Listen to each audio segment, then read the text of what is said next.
Welcome to the Majors and Quinn Facebook page and YouTube channel. My name is Annie. I'm the events coordinator at Majors and Quinn Booksellers in Minneapolis, Minnesota. We are that is my cat. We are an independent bookstore based in Minneapolis. If you're not familiar with us, we have been doing virtual author events for the past year, obviously. And if this is your first virtual event with us, welcome. If it's not, if you've watched a few of them that we've had so far on Facebook and YouTube, welcome back. Thank you so much for being here. We're very pleased today to have two writers in conversation. We're going to be talking to Jessica Lind Peterson about her new book, Sound Like Trapped Thunder. She's going to be in conversation with Halee Kirkwood. Halee is also going to share a bit of her poetry, and it's going to be a great time. If you are watching on Facebook, the comments section is where you should say hi to us. Let us know where you're watching from. Same for YouTube. There's a live chat function. His name is Max, by the way. Just, whatever. He's always meowing at exactly 7 p.m. So if you're watching on YouTube or Facebook, the chat or the comment section is where you should say hello to us. Yeah, let us know where you're watching from. Let us know if you've read the book yet or if you plan on reading it. Let us know if you're friends of one of these wonderful speakers. And also ask questions. You can ask a question at any point, and we will start taking questions towards the end of the hour that we have together. I'll be back on screen to help go through that. I'm glad I'm not the only one in that situation. And so, yeah, just say hi, talk to us. I will also be dropping a link to the Majors and Quinn website into the comments so that you can go directly to our website and look at the book, Sound Like Trapped Thunder. We have copies on our shelves in the store, but also you can just ship it directly to wherever you need to ship it to. So yeah, I will be doing that in the background while these wonderful authors do their speaking. First, we're going to hear from Jessica and then Halee, but I'm going to introduce them both right now. So please join me in welcoming Jessica Lind Peterson, a Minnesota-based essayist and playwright. Her essays have appeared in Orion, Seneca Review, Alaska Quarterly Review, River Teeth, Passages North, and others. Her book, Sound Like Trapped Thunder, won the 2020 Deborah Tall Lyric Classic Essay Book Prize and is published by Seneca Review Books. She's the co-founder of Yellow Tree Theater in Osseo, Minnesota, and holds an MFA in creative writing from Hamline University in St. Paul. She lives with her family in Canyon, Minnesota, in a trailer that is painted green. Although, is that current? Because you said you just moved. We just moved like a week ago, but we're like living in both places still. Okay, so that is still accurate. Yeah. We will also be hearing work from Halee Kirkwood, a 2019-2020 Loft Mentor Series Fellow, received their MFA from Hamline University. Their work has been published in the Academy of American Poets Poem a Day series, Waterstone Review, Lunch Ticket, Muzzle Magazine, Grimoire Magazine, Korean City Review, Strange Horizons, and others. They have been twice nominated for a Pushcart Prize, a Best of the Net Prize, and a 2021 Best New Poets nomination. Kirkwood was an inaugural teaching fellow for the 2019 Desert Nights Rising Stars Conference at Arizona State and has served as a writing mentor for the Minnesota Prison Writing Workshop. Their mini chapbook, Exercising the Catalog, was published in fall 2018 with Rinky Dink Press. Kirkwood is the executive director of Runestone Journal, an online literary magazine publishing emerging writers. Kirkwood is a proud first-generation college student and a direct descendant of the Fond du Lac Band of Lake Superior, Ojibwe. Catalog was published in fall 2018 with Rinky Dink Press. It is a super exclusive and hard to find item, so if you have one, consider selling it to Majors and Quinn, which is also a used bookstore. So yeah, thank you so much both for being here, and we are going to get Jessica up here first, and Halee and I will be back later. Thank you so much, Majors and Quinn, for hosting this awesome event, and for and to Halee for being in conversation with me today. These events are always so interesting. I love people. I'm a total extrovert, and but right now I can't see you, but I hope that you are there. Please feel free to type questions or comments in the chat, because I would love this to feel like a conversation, even though we're on a screen. So any little thoughts that pop into your, well, not any little thoughts, but you know what I'm talking about. please type in your comments, and I would love to incorporate them into our conversation today. So, well, I suppose we'll start this with a reading from my book, Sound Like Trap Thunder. Here it is right here. And if you are interested in buying it, you can buy it from Majors and Quinn from the link that I just saw posted up there. So we're going to talk today. I've been thinking a lot about place. I just moved like a couple of days ago. I've been living in a tiny cabin in the woods for a little bit over a year in northern Minnesota with my family. It just sort of made a huge life change. I was running a theater company with my husband, and we decided to leave it and move to a little cabin in the woods with our boys. And so I've been thinking a lot about place. We left beloved family members who are a huge part of our life, and yeah, we've just been kind of leaning on each other as an insular family, and leaning on the woods and the trees and the birds and the bees. I had to say bees because it rhymed with trees. I haven't really been leaning on the bees, but you know what I mean. I've been thinking a lot about place, and so yeah, so I wanted to read from an essay called That Far North, and then we'll talk a little bit more about place when I'm done. So this essay is called That Far North. I'm just going to read like 5 minutes of it for you. When I was 6 or 7, I dug a deep hole into the snowdrift in my grandma's front yard. Bundled up in a too small navy snowsuit that pinched my crotch, I was out there alone, and that's the way I liked it. I could make up stories. I could say swear words. Shit, shit, shit. Oh, God damn it, my kids are listening. If my kids aren't listening, I'm sorry. Shit, shit, shit. I chanted as I dug, daring one of the adults inside to hear me. I dug and dug with small mittened hands. I dug from the top down, two-handed, flinging the snow behind me like a dog in the sand. I dug because I was weird and my sisters hated me and the sun was out. I dug because I had nothing else to do on a Sunday in February but disappear into a silent white hole. I dug because I loved the cold and the way I could survive in it already. So skinny my doctor thought I was anemic, yet so fierce I could withstand winter's harsh slap across my face for hours and hours. On ice skates, on skis, on anything. Cheeks numb, snot frozen in streaks across my mittens, eyelashes snowflaked and clumped. I felt at home in the cold and snow, prancing through frozen turf like a two-legged reindeer. Learning early on to love the way winter cleaned and covered and silenced the world. Learning early on to love its icy grip. I dug and dug until I hit bottom, and then I fell into the hole head first. This was a surprise, but immediately it made sense. The hole was too straight down. I should have come at it from the side, more of an angle. I remember a quiet thud and then stillness. Nothing. With my arms pinned to my sides and my face pressed against frozen ground, there was nothing I could do. It was quiet. I was upside down, my pink moon boots sticking out of the snow above me. I should have panicked, but I didn't. I felt calm, like I was in a kind of secret hug. In the past 2 weeks, school has been canceled 5 times. It has been very cold. There has been a lot of snow. My chicken's eggs crack and freeze the moment they hit the ground. Ice dams threaten our roof. It's another February in Minnesota, and much of the Midwest is colder than the northern Arctic. Some cities reaching temperatures of 50 below. 17 people have died. Cities have declared snow emergencies, and no one can park in the streets. After each school closing announcement, my 2 boys bounce around the house screaming in ecstasy like they won a box of expletive puppies. And I can't get any work done. Laundry piles up. I have to wear the small underwear, and they cut into me, leaving angry red lines behind. I sit at my computer editing dialogue an hour before dress rehearsal, and I hear my oldest son say to his brother, "She's probably just on Facebook."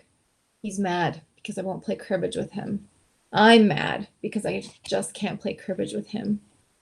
My new play opens in 3 days, and there's still so much to do. My husband is directing the play, and since it's Tech Week, he's always at the theater. Our theater. A small theater in a small suburb of Minneapolis that we founded together. A passion project that we began on a whim after having a baby in New York and immediately deciding to come home. At first, it was exciting. Now it pays the bills. I look out my kitchen window and the snow falls and falls, blanketing my street, flake by white flake, burying the cars and the trees and the fire hydrants, forcing small birds to huddle inside the pine trees. Piles and piles of heavy wonderland for all of us to move through. I have 25 minutes to get dinner into the three of us, pick up the sitter, and get to rehearsal, and I receive an automated call from the school district saying due to the extreme cold, school will be closed for the next 3 days. I crack store-bought eggs into a pan on the stove and push them around with a wooden spoon. Eggs again. This is not a normal winter. We haven't seen cold and snow like this since the 90s. One night, after staying up late watching a dumb romantic comedy, I find myself on the toilet crying uncontrollably, a wad of soggy toilet paper in my lap. Sobs coming in waves, my ribs aching, I just can't get my shit together. Maybe it's the cold and endless snow. The news cycle has been sickening. Hundreds of families seeking asylum at the border and children being ripped from the arms of their parents. I use the last of the toilet paper and reach for a hand towel. I tell myself not to crumble, but I crumble anyway. Our house is very small, and the bathroom is really the only place to ball your face off. When you get to this phase and you're crying, there's no untangling anything. It exists in one big rolled up yarn ball of pain under your rib cage, and it feels very hot, like a sock full of rice that's been in the microwave. Your dog slumps against the bathroom door, wondering what's going on in there. You see a shadow of him under the door and know that his big fluffy dog body is pressed against the wood as hard as it will go. This bathroom scene is upsetting him, and he's not going anywhere. That's his girl in there. A dead humpback whale is discovered in the Amazon rainforest. Apparently, it's unusual for a humpback whale to be anywhere near the northern coast of Brazil in February. Very rarely do humpback whales travel that far north. Sea levels have been rising, and rough winds may have flung the whale to the swampy mangroves where it was found. The whale, in adolescent, is estimated to weigh 10 tons. There is no way to remove the body because officials cannot get a bulldozer across the swamp to remove the carcass. In the video, a man and a woman in tan windbreakers and hiking boots are walking around the dead whale. They have clipboards and speak in loud whispers, as if they are afraid of waking the whale up from his nap. They think it may be a calf who was separated from his mother during migration. They are planning to let the carcass decompose, and then they will dismantle and display the skeleton in a natural history museum. A whale in a rainforest seems like an important discovery, but I suppose that anything being in a strange place seems important. A polar bear wandering inland, a snowy owl nesting in California, a little girl in her grandmother's yard, upside down in a hole of snow. All of us suddenly thrust into places where we don't belong. I find it just a little bit sad that even though a whale can sing and give birth and travel thousands of miles and maybe even love, we decide it's being dead in the forest is the thing that makes it strange. Already, we have moved past the singing. And I'm just going to stop there because, I can't see you if I don't know if you're, but I think it's a good spot to stop. Thank you, Hayley. And I feel like this essay kind of speaks to being unmoored and being, all of us have been kind of stuck in places that we didn't intend for the last over a year. And what has that done to us and our spirits and our families and our partners and our partnerships? And Yeah, and I live in northern Minnesota, and one of the reasons why I was so excited to talk to you, Haley, is because we're from the same area, which, and I think that when you grow up by Lake Superior, it just does something to you, especially as an artist and as a writer. I think it's hard to get away from it. Mhm. So I wanted to bring you into conversation about that today. And so, yeah. Specifically, I was excited to read your recent article in the publication Minnesota Women's Press called A Sense of Belonging. And I read it and I was like, oh my gosh, this is what I want to talk about. So there was, and I'm just going to read a quote from it if you don't mind. Okay. So you say, in my youth, I could have easily grown bitter toward the idea of home and place. Knowing place through story and ecology has helped me come to love the Western Lake Superior region and learn how to love myself. And then in the article, you talk about intergenerational trauma. And you also say recognizing and greeting the animals, plants, and geologies of an environment is crucial when developing a meaningful relationship to place. And I just thought that was so beautiful because it just reminded me that we have this power to reclaim our own place in our own space, no matter what has happened to us in those places and the history and the trauma. And so I just thought that was really insightful and really beautiful. So yeah, can you talk a little bit about your inspiration for that article? And Sure, yeah. So yeah. I came to that article came to me in a really interesting way. So it actually was pitched to the bookstore I work at, Birch Bark Books, from the editor of Minnesota Women's Press, and they said, "Do you have a bookseller who would like to give a couple of titles that mean something to them and their sense of belonging and home?" And I snapped right to it. I said, "This is what I want. I'm going to write this, and no one else is going to here at the store." But I really loved the prompt of. The prompt was basically how, like, what are certain books that helped you to find a sense of home. And when I was looking at my bookshelf, a lot of the books had to do with, kind of like contextualizing a place through stories or ecology. And that was just really meaningful to me. So it came from a bookstore, that article did. Yeah, that's so cool. Yeah. I love how you talk about too the lyric or the hybrid, say the linear plot focused storytelling in the Western canon is not always suitable for expressing our relationships to place. And I really resonated with me too as a writer because and when I discovered the lyric essay, I was like, oh, there's this sort of imaginative freedom with the lyric that I feel I wasn't able to express my relationship to place in just the straightforward prose. And so, and I think sometimes when you think about the way, like lyric writing, whether it's poetry or lyric essay, kind of like looks at a certain subject and kind of walks around it and sort of perambulates around it, kind of, I think, to me, mimics the sense of walking through a place. So for me, I think that's one function of lyric forms and writing about place, is the ability to walk through something and walk through like its dark alleys and just walk through the unforged path. Which actually brought me to something I wanted to ask you about, Jessica. Your work is really, really poetic. And I was just wondering if you could talk a little bit about the intersection of poetry and essay in your work, or even poetic influences while you were writing this book. Yeah. Well, I am not a poet, but I really love poetry, and I have a poet's heart. I do.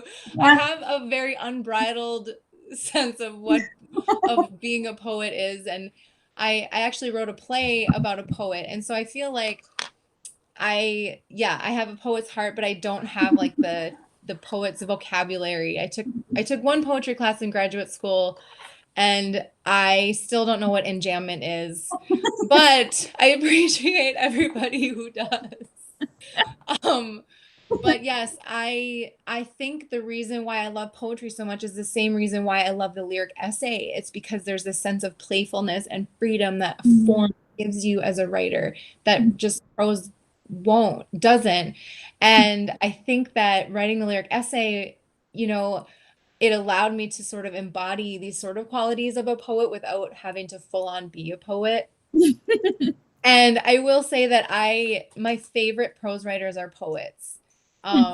It always happens that way. And I think that I'm just really drawn to a poet's just grasp of language and their use of space on the page and just the attention that they pay to syntax. I just really fall in love with poets who write prose. But yeah, so I feel like the sensibility might be leaning in that direction, but Well, and I suppose example, like I looked at your collage essay, I have it marked here. Beautiful Weathers. Beautiful Weathers, yes, the collage essay, which reading your notes is a collage of other people's words, and in poetry that form is a cento. So this like formally, I knew that. I totally knew that. It's a cento. But I really love this Beautiful Weathers collage essay, and I wonder how did you approach the line? What was your process when you were sort of like mixing these people's words up? I know when I've done collage poems and centos and such like that, I would like literally write down or print out what there is and then just cut them up and sort of mix them around in a real messy manner. And was your practice messy? It was totally messy. I love being messy. Yes. So what I did was I just had a notebook and I was just going through just things that were in front of me, things that I was reading at the time, magazine articles and poets and fiction and professors that I was in graduate school when I wrote this, and I wrote it in one of my class. Actually, I think it was in my lyric essay class. So it's interesting to me to read this because it's like all these highly influential people of that time that I was writing this are in here, and so it just means a lot. But I didn't know what I was writing. I was just sort of gathering things like a squirrel gathering nuts or whatever. And I just started noticing that I was starting to gravitate towards things weather related, and I'm like, well, what is this about? And so I started exploring that, and it's felt like a sort of the form kind of emerged as almost like a seasonal journey. And being Minnesotans, especially in northern Minnesota, the seasons are so important, I think. Yeah. Such extreme temperatures. Exactly. I mean, and I have a son named Winter. I think he's listening. Hi. So winter is just a huge part of my life. But yeah, the form of this and the way that the essay moves, it moves like a season or of like a year of seasons and the emotions that kind of coincide with those. But I cheat and I love to use other people's words. Yeah, there's all the people that were inspiring me during this time. But I have some family members who have read my book and they're very judiciously, what's the weather? What's that one weather one? What is that about? And I was like, yes. I don't know. I feel like I like accomplished something because they were like, they didn't get it. Yes. It was I don't know why. I'm like, okay, well, you don't have to understand it, but yeah. And speaking of winter, another thing I sort of noticed in your essays that, right, they're being written within winter, they're addressing winter, is that there's this sense in like your sentence structure, your syntax, and your line, this sense of breathlessness that I think sort of mimics breath when you're outside in winter.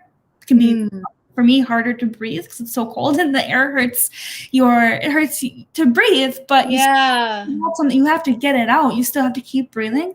And at some point in this essay in your book, it mimicked that sense of you got to keep talking even though the air is starting to hurt your lungs. Just really like the form of your sentence structure really mimicked the content and the feeling. So I really admired that. Interesting. Well, thank you. I mean, that is not intentional. And like a lot of things that people point out in conversation, I'm like, yeah, I want to be like, yeah, I totally intended for that. But it's one of those things. True, yeah. Yeah, I mean, do poets like behave this way too? Oh, Because yeah. People will point something out, and then I'll look at it. I was like, I just learned something about myself I was keeping way down. It's almost like a psychological thing. Like, oh, that's what that's about? Okay. Yeah, I mean, I feel like it's one of those things where once you start analyzing it and there's this sort of magic and mystery to it, and then people are like, I really like how you tied this and that together, and I want to say, yes, I am that smart. But what the truth is that it just happened, and I'm happy that it happened, and it was magical, a magical accident. So I think you probably know what I'm talking about when we get into the zone of our writing, and there's this sort of magic that happens, and the syntax and the breath and the subject and the line, and it all kind of comes forth and manifests, and it's explainable a lot. And in poetry, there's a lot of technicality involved, which I sort of get to sidestep because I don't really write poetry. But speaking of poetry, I would love to hear you read some of your poems. And I just want to tell everybody, so we met in graduate school at Hamlin, and I was so fortunate to have fellow students who were so inspiring, as inspiring, if not more even than some of my teachers. And so this conversation is exciting to me because we had a couple of classes together, I think, and yeah, just sort of, learning side by side with you, I learned so much. And so, yeah, it's fun to now be sort of writerly colleagues and everything. So I would love to hear some of your poems about place, if you could share. I've got three in three different formats, so we'll I'll try to show you the formats I'm reading in. The first poem I'm going to read tonight is from a journal, Waterstone Review, which is Hamlin University's annual literary journal. So another Hamlin Jessica Hayley connection here with the Waterstone Review. The first poem I'm going to read for you tonight is titled Rust Belts. A friend once told me the further north you go, the more south you are, and when I come home, I could be convinced I'm in the idea of at least Kansas, where I drive too quickly past the pretty part, highways shack-pocked and slouching into their mottled bones. Or was it Kansas reminding me of home? What I know: gas station fried chicken, JoJo's and fry bread in parking lots, ice chest stewed with deer, steam lifting off taconite mountains after November rains, perfuming the harbors with roses built of coal. How does the rust of a person grow? Inside out or outside in? I've known country folks to brew moonshine in blizzards, known next-door meth busts on Christmas Eve. Kansas, you middle child, lost in locks of land and wasted wheat, to what magic do your sunflower roads lead? I know how it is to be ugly until you learn to see the sea beneath swaths of rust. And I've only known you from the track-marked highway. Silo, junkyard, cattle lot, silo, junkyard, cattle lot, then bloom of feces in the air, a hen's scream I can only hear when everyone else is sleeping. If you turn your nose up to the sky tonight, you might smell the wet and dripping taconite shipping between us, tearing through the long grass, the horse gut, the miles of shaking hands, the miles of working hands. It's a poem about traveling home from Kansas. The next poem I'm going to read from you tonight is a piece of paper. It's not in a fancy book, it's just on a piece of paper. So poems come in all mediums. And this comes from my 3 days I spent in Arizona. So it's a very, very brief impression of a place. But I think in this poem, it's a brief impression of a place where home has really permeated, a place where I was trying to get away from the landscape. and it followed me. It's titled Learning Self-Love in a 2-Star Hotel. What I've traveled for are the interruptions of a narrative I've sold myself of any given place, for roads I've assumed lead to nowhere. In Arizona, a wreck of winter followed me, bit the coconuts I knew were displaced and still longed to see. I was going to teach my first conference workshop, and I craved anonymity, then befriended a taqueria line cook who knew exactly where I came from, joked about the crummy weather and how lucky I was to be used to it. My ex, who lived there after high school, warned me to beware scorpions hiding in shoes, though what I'd really needed were sturdy winter boots. Each morning, I waited at the doors of Joe's Coney Island Cafe to order a variation of spicy egg scramble, eavesdropped on men dressed in mustard yellow, worrying about socialism and the kids who didn't want to work anymore. I could have heard that anywhere, and I'd share it with anyone who'd listen, unlike the folio of railroad spikes and oral histories collected along a line that had once ran through rural Mexico I saw in the museum and couldn't describe without stutter.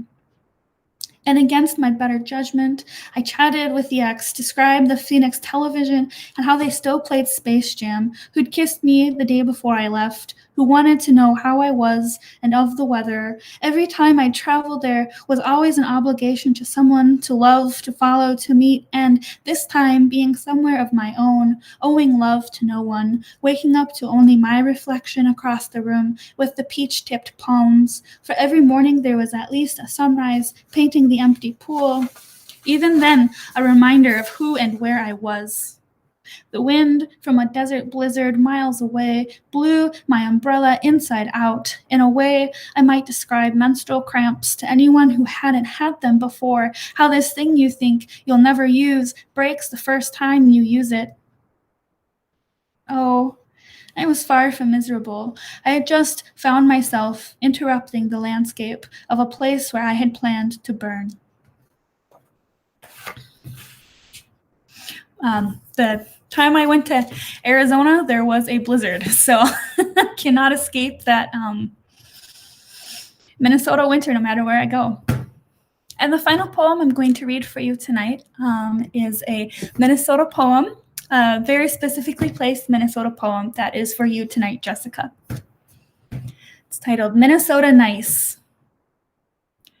And this is just on a computer screen, no fancy paper to show you. Minnesota Nice. I read alone in the windows of an on-trend brewery. I think I could be for sale, the private experience made somehow public, the shared hallucination between strangers. I'm not the expected millennial ennui. I want someone with big, wet eyes to shake my shoulders and ask what I'm doing, someone to stick their nose in my business. A meat raffle bustles around me. I'm 2 decades a northern Midwesterner and still unclear on how they work, how to come home not alone this time, but with a hunk of frozen rib. Listen, I'm trying to build myself a Paris here, a Paris in the corn, to get each plaid stranger slouching toward our peculiar gray light. On our bloodless new moons, I wish for the slight accident of touch, anything to know another body could be there. Thank you.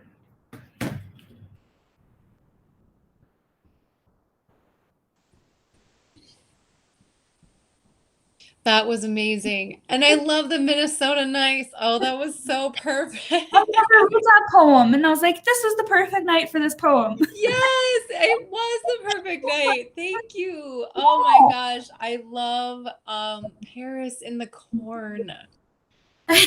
I love that. And that's one of the things I love so much about your writing is that your juxtapositions with like the beauty of the landscape, like the grasses and the beauty with like the taconite and the smell of like the industry of northern Minnesota because right, I mean, you read a poem and I can't remember when it was. It was at the colloquium. And it was about specifically the landscape of, the Duluth Superior kind of harbor. Yeah, was it about the aerial lift bridge maybe? Yeah. Yeah. And I think people who live up here, it just spoke to me so much. And I was like, yes, yes, yes. But your ability to, that juxtaposition to acknowledge the industry and the smelliness and the, you know, all of those things, but also just like acknowledge that that is part of the landscape and part of the beauty, and like the rawness of it sort of like beats up and makes, you know, this beautiful diamond. I don't know. I'm not a poet. I feel really seen. I feel really seen. That's one of the things my writing is trying to address. I feel like there's a specific genre of nature writing and a specific, like, particularly like Lake Superior writing that is really beautiful, but only focuses on the beautiful things to the point where it's really romanticized and it doesn't really go deep enough for me. And so for me to bring that sort of imagery and sensory detail into poems that are addressing this landscape makes it a richer, makes it richer to me and makes it more authentic. So I really appreciate that. Yeah. You understand what I'm doing.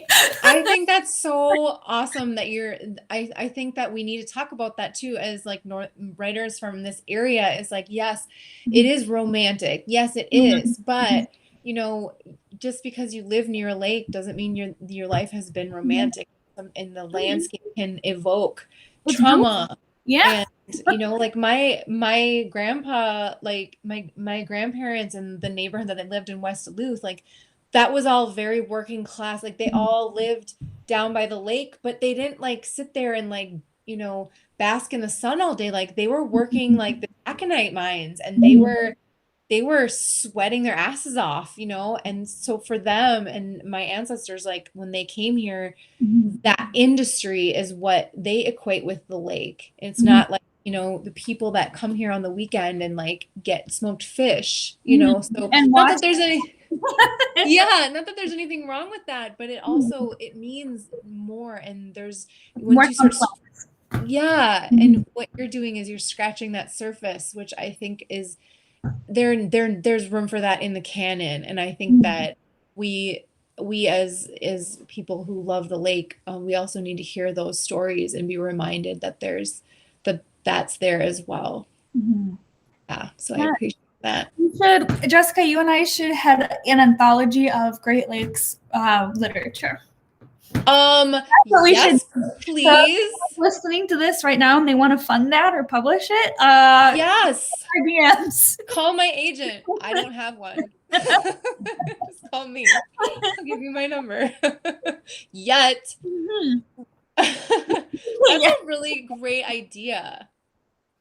I think we can make something really good happen with that. Yeah, and I think we can get the Lake Superior Twitter account to tweet about it, because do you follow? It's so funny. Lake Superior is really funny. Yeah. So, Annie, are there any questions from the audience? Any burning comments or questions? I don't see any questions yet. I see that we have people watching though, so ask your questions if you have them. Just see some hellos from Judy and Heather. Hello, thanks for being here. Yeah, so now is the time to ask your questions. Submit your proposals for your contribution to the Great Lakes anthology. Yes, ask your questions, or I'm going to start trying to talk about poetry again and what enjambment means. We can create our own definition, Jessica. You and I, right here. Well, we all know that you know what enjambment means, but I don't think I know what it means either.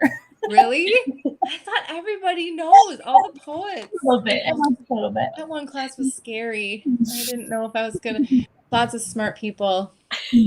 Well, I'll show this cat who was meowing 1,000 decibels earlier. This is Max. So yeah, until we have a question from the audience. Oh, here we do. Judy! Judy's coming through for us.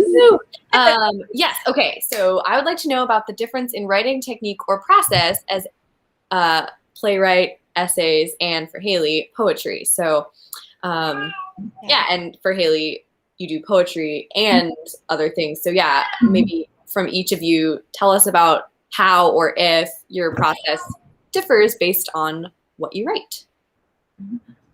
Yes. Well, for me as a playwright, because that's my one of my big writing gigs is being a playwright. But I mean, obviously, playwriting is approached for first and foremost through dialogue and character. And so I have I playwriting is the bulk of my work as a writer. And so, but I found when I started discovering essays and specifically the lyric essay, I couldn't get rid of my love of character and dialogue. And so, if you read my book, you'll see that there are some characters in there that, you know, and that sort of, you know, I don't want to say it's fiction, but I mean, yeah, I push up against those boundaries. But there's definitely, I think my playwright spirit is definitely evoked in my essays. But yeah, you come at plays in the light of dialogue and character. I'm really interested in specific physical and vocal and space and, you know, time between lines and dialogue and all of that, all of those things I feel like inform my writing as an essayist. Yeah, Hayley, what do you? Well, I want to push my case that Jessica is a poet more in that I think that the your attention to timing and space between different characters and voices is totally a poetry thing, just as an aside. But for me, I write poetry and I do write nonfiction, and once upon a time I wrote more fiction than anything. But I think for me, when it comes to writing nonfiction and writing poetry, the process of it, so most of my poetry has a shadow side, and that shadow side is a more sort of like analytic essay.